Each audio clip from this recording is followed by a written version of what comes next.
नमस्कार मंडळी, welcome back to my channel. मी डॉक्टर स्मिता. आजच्या व्हिडिओमध्ये आपण आपल्या आरोग्यासंदर्भातला, आपल्या वेट लॉस संदर्भातला एक खूप महत्त्वाचा विषय समजून घेणार आहोत आणि तो म्हणजे गोड खाणं.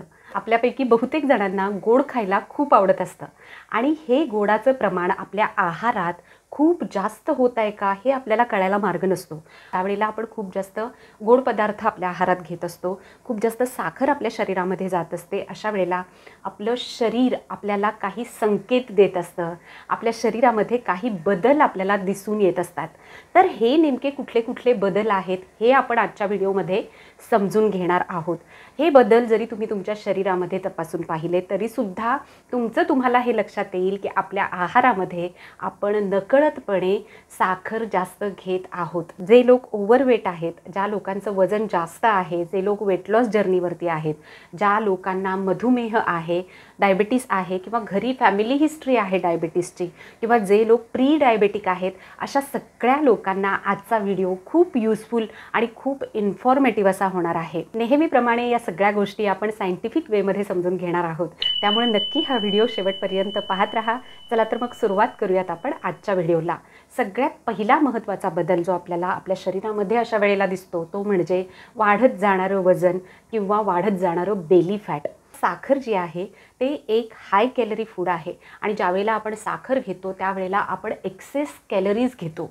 त्यामुळं आपला कॅलरी इंटेक दिवसभराचा वाढलेला आपल्याला दिसतो. साखरेमध्ये एम्प्टी कॅलरीज आहेत, त्यामध्ये प्रोटीन नाही, त्यामध्ये फायबर्स नाही, त्यामध्ये इतर कुठलेही मायक्रो न्यूट्रियंट्ससुद्धा नाहीत.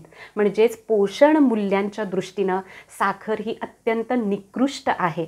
त्यामुळं आपल्याला कुठलेही पोषक तत्त्व त्यातून मिळत नाही, पण एम्प्टी कॅलरीज मात्र भरपूर मिळतात आणि ही गोष्ट आपल्या वजन वाढीसाठी कारणीभूत ठरते.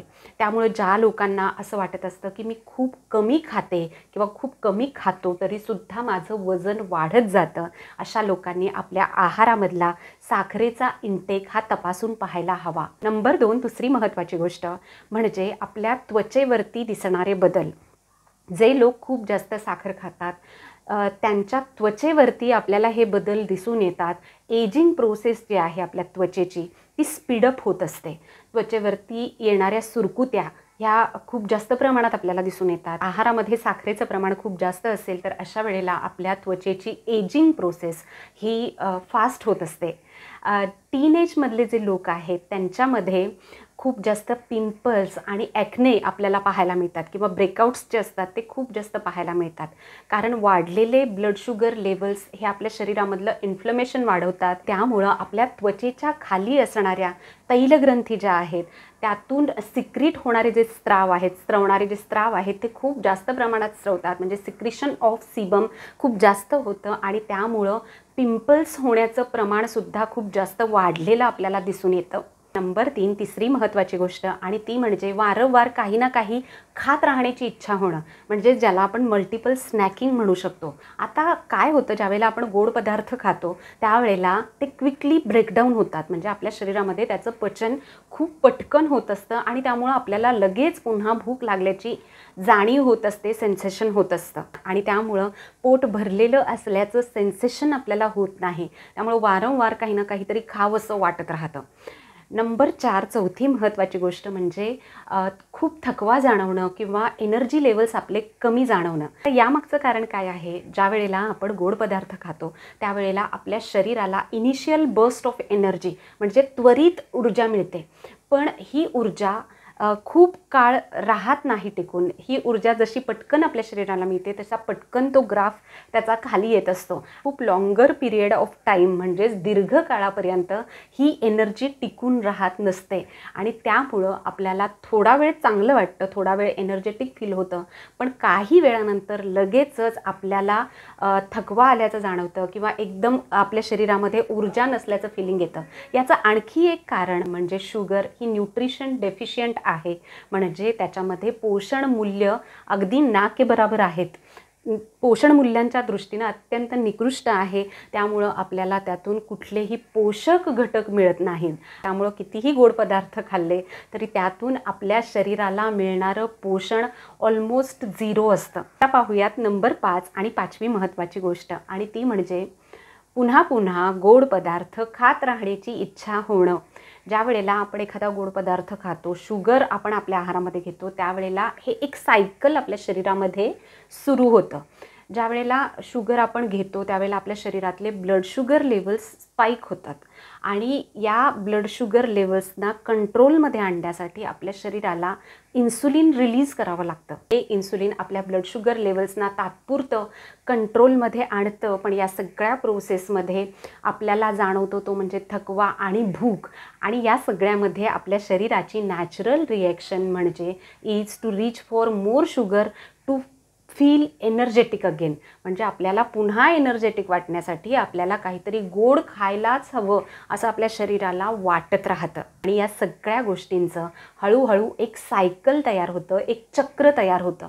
पुन्हा पुन्हा ह्या गोष्टी एकाच सायकलमध्ये घडत राहतात. म्हणूनच शुगरी फूड ॲडिक्टिव्ह असतं असं म्हटलं जातं. आता पाहूयात नंबर 6, 6वी महत्त्वाची गोष्ट, आणि ती म्हणजे आपल्या झोपेची क्वालिटी खराब होते.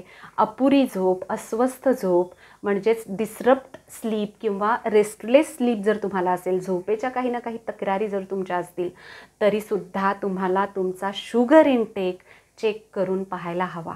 तुम्ही किती गोड पदार्थ घेता हे चेक करून पाहणं खूप गरजेचं आहे. आता पाहूयात last but not the least number 7, 7वी महत्त्वाची गोष्ट, आणि ती म्हणजे आपल्या मानसिक आरोग्यावरती सुद्धा आपल्याला याचे परिणाम दिसून येतात. आपल्याला मूड स्विंग्स आपले पाहायला मिळतात. इरिटेबिलिटी म्हणजे चिडचिडेपणा झालेला दिसून येतो. याचं कारण म्हणजे आपले फ्लक्च्युएटिंग ब्लड शुगर लेवल्स, म्हणजे पटापट वरखाली होणारे आपल्या शरीरातले साखरेचे जे लेवल्स आहेत, त्यामुळं आपल्या मानसिक आरोग्यावरती सुद्धा परिणाम होतो.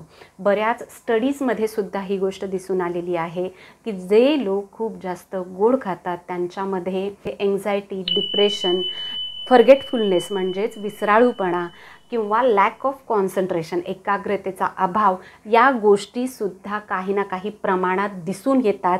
त्यांची रिस्क वाढलेली अशा लोकांमध्ये आपल्याला दिसून येते.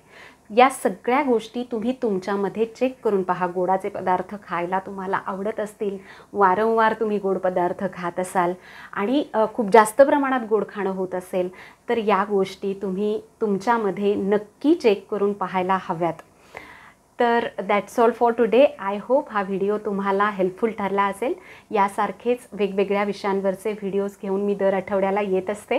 ही सगळी माहिती मी सायंटिफिक वेमध्ये तुमच्यासमोर ठेवत असते. त्यामुळे जर तुम्हाला अशा वेगवेगळ्या विषयांमध्ये इंटरेस्ट असेल तर नक्की चॅनलला सबस्क्राईब करा. चॅनल सबस्क्राईब केला असेल तर खाली दिलेल्या बेल आयकॉनला प्रेस करा, जेणेकरून मी व्हिडिओ अपलोड केल्यानंतर तुम्हाला त्याचं नोटिफिकेशन मिळेल आणि तुमचा कुठलाही व्हिडिओ मिस होणार नाही. व्हिडिओ आवडला असेल तर नक्की लाईक करा, शेअर करा आणि चॅनलला सबस्क्राईब करा. So thank you very much. पुन्हा भेटूया पुढच्या व्हिडिओमध्ये.